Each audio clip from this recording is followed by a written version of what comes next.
నమస్తే. Welcome to our channel. నేను మీ ప్రియాంకర. రాష్ట్రంలో ముంతా తుఫాన్ బీభత్సం సృష్టించింది. మనందరికీ తెలిసినంత వరకు ఏంటి అంటే కూటమి ప్రభుత్వం ఎలాంటి ప్రాణ నష్టం జరగకుండా వారి సాయశక్తులా ప్రయత్నించారు. ప్రజల్ని కాపాడుకున్నారు. కానీ ఈరోజు జగన్మోహన్ రెడ్డి గారు ప్రెస్ మీట్ పెట్టి చంద్రబాబు నాయుడు గారిని విమర్శించే ప్రయత్నం చేశారు. విమర్శిస్తూ ఇది మ్యాన్ మేడ్ డిజాస్టర్ అని, చంద్రబాబు నాయుడు గారు ఈ తుఫాన్ని తీసుకొచ్చారని ఆయన వ్యాఖ్యానించారు. మరి వీటిని ఎలా చూడాలి, ఇంకా ప్రెస్ మీట్ లో ఏం మాట్లాడారు అనేది ఈ వీడియోలో తెలుసుకుందాం. దీని గురించి మనతో మాట్లాడడానికి ప్రముఖ పొలిటికల్ అనలిస్ట్ డివిఎస్ శ్రీనివాస్ గారు ఉన్నారు. ఆయనతో మాట్లాడదాం. నమస్కారం సార్. నమస్తే అమ్మా. సార్, చంద్రబాబు నాయుడు గారు ఒక తుఫాను అని, ఆయన 16 నెలల్లో పరిపాలన చేపట్టి 16 నెలలు అయింది. 16 నెలల్లో 16 సార్లు విపత్తులు వచ్చాయి రాష్ట్రానికి అని, ఇది ఆయన వల్లే ఈ తుఫాన్ వచ్చింది, ఆయనే తీసుకువచ్చారు అని జగన్ అంటున్నారు సార్. మీరు ఒప్పుకుంటారా నిజంగా చంద్రబాబు నాయుడు గారు రావడం వల్లే ఈ తుఫాన్లు గట్రా వస్తున్నాయా? అంటే ఇప్పటిదాకా జగన్మోహన్ రెడ్డి మానసిక పరిస్థితి మీద అనేక పోస్టులు, అనేక చర్చ చూశాను, విన్నాను. అవును సార్. ఉమ్. ఇప్పుడు ఈ మాటలు వింటే అసలు నిజంగానే అనిపిస్తుంది. ఏంటి ఆయన మానసిక పరిస్థితి ఏంటి? ఆ? ఆయనకి ఏదో జబ్బు ఉందంటారు, అదంటారు, ఇదంటారు. ఇవన్నీ ఏదో విమర్శకులు చేస్తున్నాయి అనుకున్నాం కానీ ఉమ్. 16 నెలల్లో 16 తుఫాన్లు వచ్చినాయి. ఉమ్. ఏం సకలం అవి. 16 నెలల్లో 16 తుఫాన్లు అంటే అంటే నెలకు తుఫాను అనుకుంటున్నాడా జగన్మోహన్ రెడ్డి? ఇప్పుడు 16 ప్రెస్ మీట్లు పెట్టాడా? మేబీ ఇప్పుడు 16 నెలకు నెలల్లో ఒకటి 16 పెడుతున్నారు కదా తుఫాన్లు సార్. వస్తే 16 ప్రెస్ మీట్లు పెట్టి ఉండాలి కదా. లేదు, 16 సార్లు బెంగళూరు పోయొచ్చాడా? ఉమ్. తాడేపల్లి టు బెంగళూరు ఆయన 16 సార్లు ఏం కర్మ, 64 సార్లు పోయొచ్చాడు. ఉమ్. 64 తుఫాన్లు వచ్చినాయా? ఆయనకి ఏదో అయ్యిందమ్మా. లేదు, అంతేనా? ఇది అంటారు చూసా, ఎవరికైనా చూపిండ్రా బుజ్జ. ఇది ఎక్కడికి పోవాల. అతను ఏం మాట్లాడతాడు ఈరోజు? వీడియో కాన్ఫరెన్స్ చూశాను, విన్నాను. ఆ. అదేంటంటే ఇప్పుడు మామిడి రైతులకు ఒక్క రూపాయి ఇవ్వలేదంట, పొగాకు రైతులకు ఒక్క రూపాయి ఇవ్వలేదంట. ఆ? ఉమ్. ఒకటి, ఇవాళ కూటమి ప్రభుత్వం రైతుల నడ్డి విరిచింది అంటాడు. ఉమ్. కూటమి ప్రభుత్వం రైతుల నడ్డి విరిచింది. నిన్నగాక మొన్న 3,000 కోట్లు ఇచ్చింది. అవును సార్. అన్నదాత సుఖీభవ ఆ స్కీమ్ కింద ప్రతి రైతు ఖాతాలో 7,000 రూపాయలు పడిపోయాయి. ఉమ్. ఇది దగ్గర దగ్గర ఒక 50 లక్షల మంది రైతుల ఖాతాల్లో ఉమ్. ఒక్కొక్క రైతుకు 7,000 చొప్పున వాళ్ళు ఇచ్చిన స్కీమ్ అన్నదాత సుఖీభవ ఇచ్చారు. ఉమ్. అంటే కేంద్రం ఇచ్చేది కాకుండా వీళ్ళు 14,000 ఎక్స్ట్రా ఇచ్చారు. ఓకే. నువ్వేం చేశావు? రైతు భరోసా అని ఒక స్కీమ్ పెట్టి కేంద్రం ఇచ్చేది కాకుండా నువ్వు 13,000 ఇస్తానన్నా. ఉమ్. కేంద్రం ఇచ్చేది కూడా కలిపిచ్చావు, ఉమ్. మోసం చేశావు. ఇప్పుడు ఆ రోజు ఓడిపోయినప్పుడు ప్రెస్ మీట్ లో ఏమన్నాడమ్మా? ఓడిపోయినప్పుడు ప్రెస్ మీట్ లో ఏమన్నాడు? నేను 50 లక్షల మంది రైతులకి అంత చేశాను, వాళ్ళ ఓట్లు ఏమయ్యాయి అని. అవును. అంటే ఇప్పుడు నువ్వు నిజంగా ఇప్పుడు ఈ రోజు వీడియో కాన్ఫరెన్స్ లో అతను మాట్లాడిన దాని ప్రకారం రైతులకి బీమా ఇచ్చి, ఉమ్. ఉచిత బీమా నువ్వు కట్టి, ఆ, అంత న్యాయం చేస్తే వాళ్ళ ఓట్లు నీకు పడేవి కదా. ఖచ్చితంగా పడుండేవి. 11 సీట్లకి ఎందుకు పరిమితం అయ్యావు? అవును. చివరికి నీ ప్రాంతం రాయలసీమలో కూడా నీకు ఓట్లు రాలేదు, నీ జిల్లాలో కూడా నీ వాళ్ళు గెలవలేదు. ఆ? ఉమ్. అరే ఇప్పుడు ఉత్తరాంధ్రలో నీకు వచ్చింది 2 సీట్ల. ఆ? నువ్వు వెళ్ళి విశాఖపట్నంలో కాపురం పెడతానంటే వాళ్ళు భయపడిపోయారు. అవును. ఆ? ఇప్పుడు ఒకటి, తను కూటమి ప్రభుత్వం రైతుల నడ్డి విరిచింది అన్నాడు కదా. ఉమ్. మామిడి రైతులకి 250 కోట్లు ఇవ్వడం మామిడి రైతుల నడ్డి విరవడమా? పొగాకు రైతులకి 280 కోట్లు ఇవ్వడం పొగాకు రైతుల నడ్డి విరవడమా?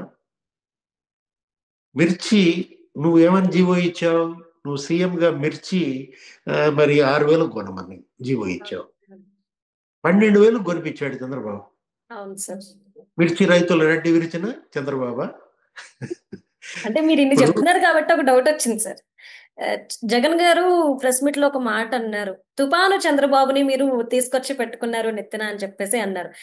నేను అంతకు ముందు ఒక వీడియో, అంటే ఈ ప్రెస్ మీట్ కి ముందు ఒక వీడియో చూస్తే ఒక చిన్న పిల్లాడు మీడియాలో మాట్లాడుతూ చంద్రబాబు తాతయ్య గారికి నేను థ్యాంక్స్ చెప్పాలి, నాకు మంచి భోజనం పెట్టారు, మమ్మల్ని అందరినీ చాలా బాగా చూసుకుంటున్నారు అని చెప్పేసి. ఇప్పుడు చంద్రబాబు నాయుడు గారు తుపాను చంద్రబాబు గారు అంటే ఎలా? ఇలాంటి ఫ్లడ్స్ లాంటివి వచ్చినప్పుడు జాగ్రత్తగా చూసుకునే వ్యక్తి అని కాంప్లిమెంట్ అనుకోవాలా? అంటే ఆ! జగన్ జగన్ మాటలు మనం సరైన విధంగా అర్థం చేసుకోవాలి. Okay sir. చంద్రబాబు తుఫాన్ అన్నాడంటే చంద్రబాబు వైసీపీ పాలిట తుఫాన్. Okay sir. ఓకే. ఇప్పుడు ఆయన ఒక తుఫాన్ లాగా వైసీపీని ఏం చేశాడు? హ్మ్. 151 నుంచి 11 కొట్టాడు. అవును. ఊడ్చుకుపోయింది. ఆ!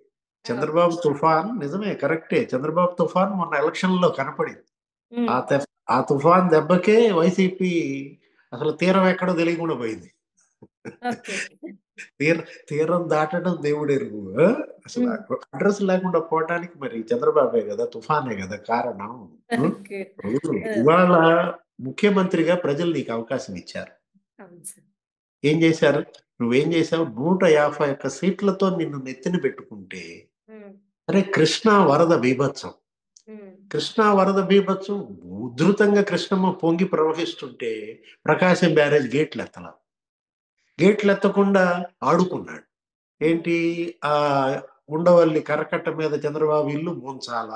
ముంచాలంటే గేట్లెత్తకూడదు అని చెప్పి ఏం ఆట ఆడాడమ్మా వరద నీళ్లతో ఆ రోజు.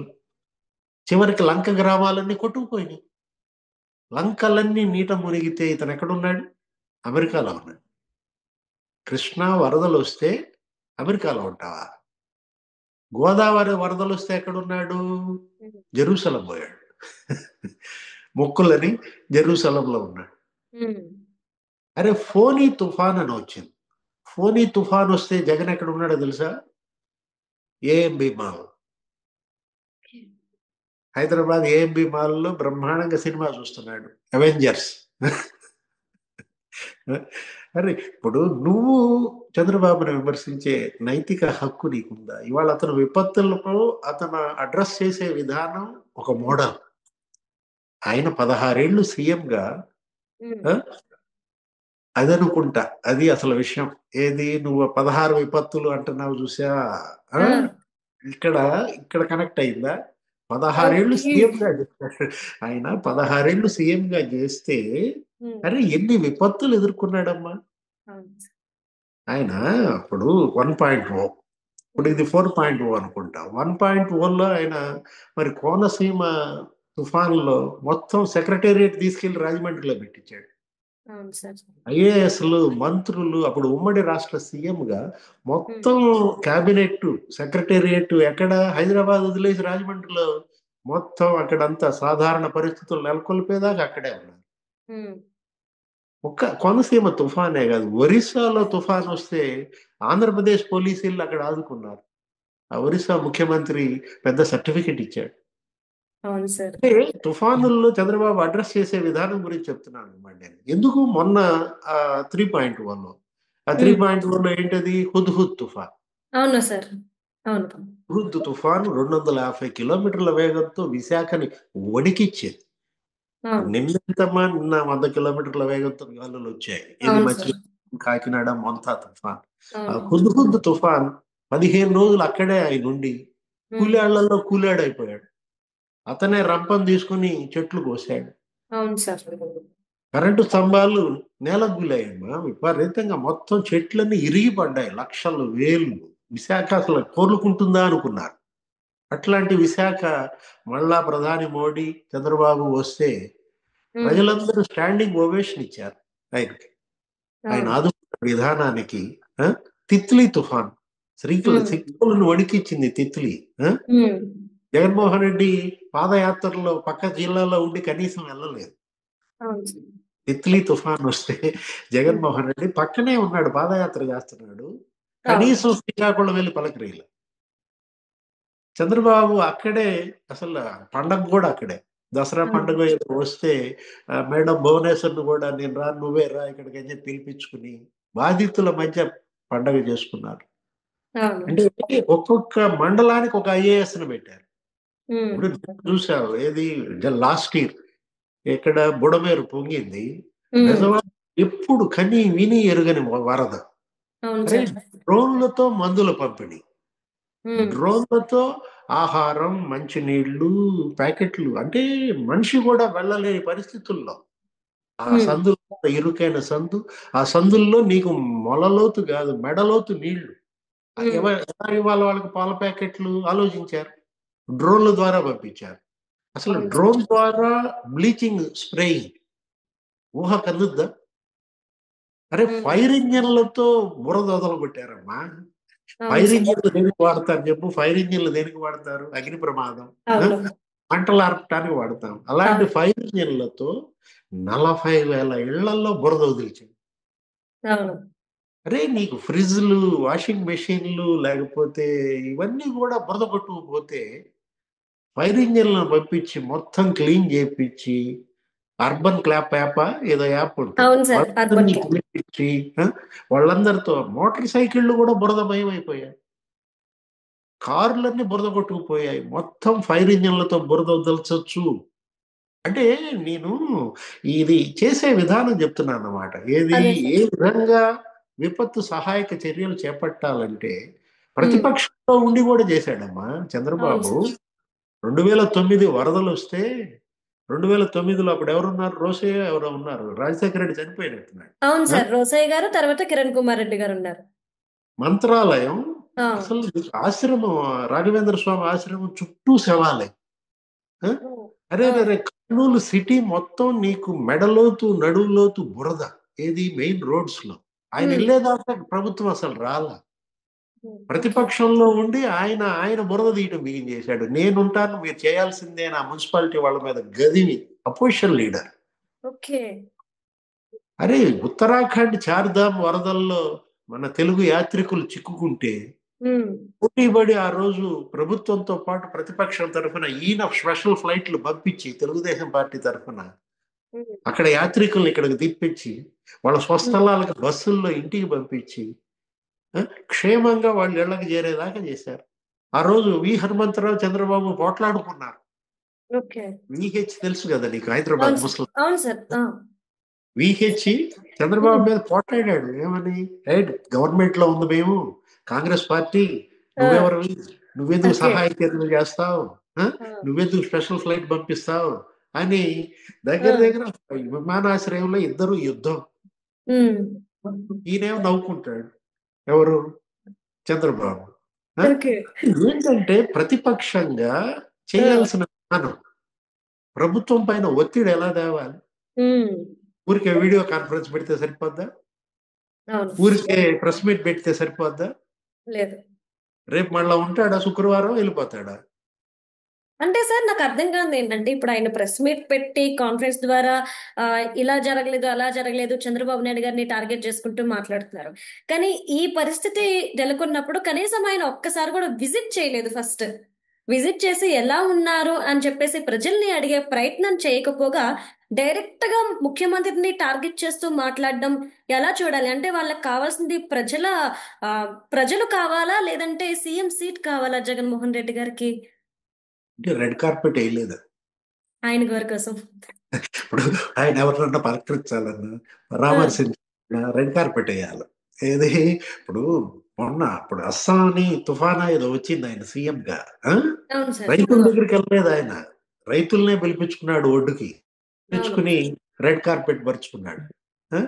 మంచి ఆ రైతులు కూడా ఎలా ఉండాలో తెలుసా? మట్టి కొట్టుకుని మామూలు ఆ బట్టలతో రాకూడదు. White and um. వైట్, టినోఫాల్ లాగా ఉండాలి, మెరిచిపోతా. అట్లాంటి వాళ్ళనే పరామర్శిస్తాడు. విఎఫ్ఎక్స్ గ్రాఫిక్సా? ఏంటా గ్రాఫిక్స్? విఎఫ్ఎక్స్.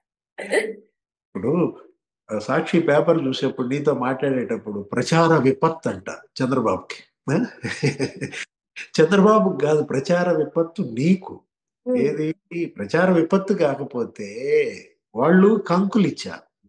రైతులు ఏమంటే మా వరి కొట్టుకుపోయిందని వరి కంకులు ఇస్తే కనీసం ఆయన పట్టుకోవాలి.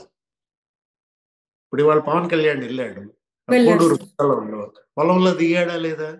దిగారు. అంటే ఇప్పుడు రైతులు కంకులు అవన్నీ చూపిస్తున్నారు. పంట చేతిలో పెడితే చూడటం, పలకరీయటం, మాట్లాడటం, ఉమ్. కష్టం తెలుసుకోవటం. అసలు జగనే ఒక విపత్తమ్మా. ఉమ్. మొంత కాదు, ఉమ్. తిత్లీ కాదు, హుద్హుద్ కాదు, జగనే ఒక విపత్తు.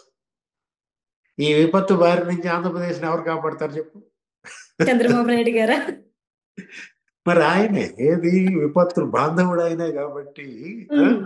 బాంధవుడు ఆయనే కాబట్టి ఆయనే ఒడ్డున పడేయాలి. అంతే. రైట్.